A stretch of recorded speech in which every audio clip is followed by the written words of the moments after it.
what were you listening to when you were 14? Well, it was a very impressionable time for me, and I left school a year after that. I walked out of school, so 14, probably still a lot of glam stuff, T-Rex, David Bowie. Thank God for radio. Some radio shows like John Peel and stuff, which I would listen to with my little transistor radio at night in bed. I love that. He used to play great stuff, and things. He exposed me to things that I would never have heard if I just listened to regular radio. To be honest, right around that time, which was 1977, something like that, punk rock came along, and bands like the Damned. I was probably most impressed by the Damned. Out of all the bands, they had the biggest impression on me. I actually joined the Damned fan club. Do you have a button? I did. I got a button, and you also received like a rubber bat. Let's hear a little bit of Behind the Wheel. This is the Vince Clarke remix edit from the new Depeche Mode CD. This is Soundcheck. My little girl, drive anywhere, do what you want. I don't care.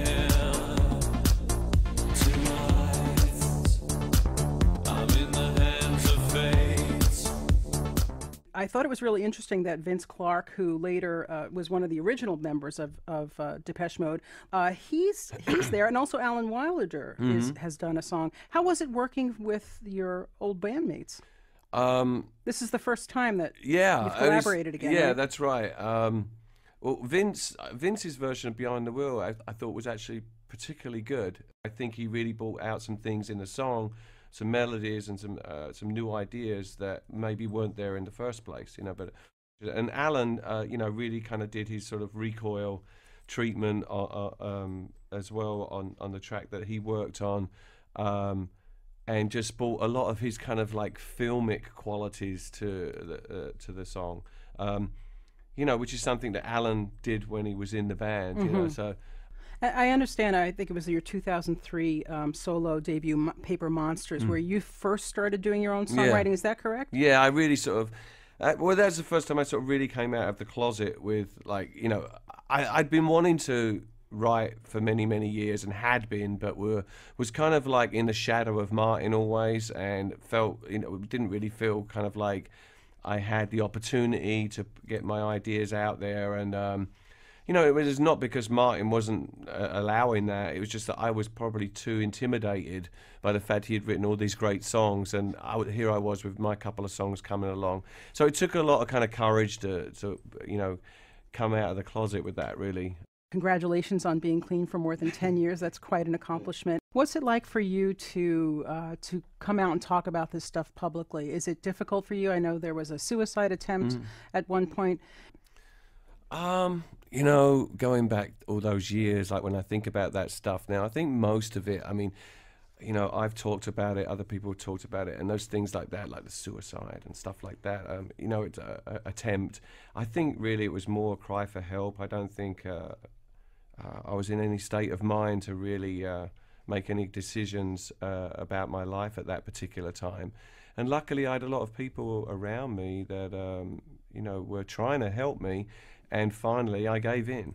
I mean, you've got, with anything. And personally, I'm a very sort of strong-willed person. So I'm not gonna do anything until I'm ready to do it. And how has the sobriety changed your approach to your music?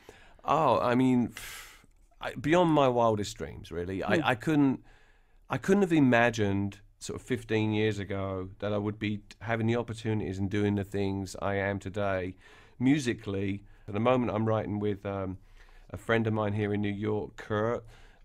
We've been writing some songs that will probably end up being Depeche songs, and also I've been writing a bunch of songs with Rich from Soul Savers, who did some shows with us last year, and we're getting to the point now with that where hopefully there'll be a record, I think, by the end of the year. Well, I want to thank you so much, Dave Gahan, lead singer for Depeche Mode, for coming down and talking with us on Soundcheck today. I want to also just say that you look fantastic, and I know that you were featured in the New York Times in that photo spread in March, the godfathers of glam who can still rock a skinny suit. And I attest to the fact that I agree. Dave, thank you so much for coming down to Soundcheck. I'm Jacqueline Sincata. I've been in for John Schaefer today.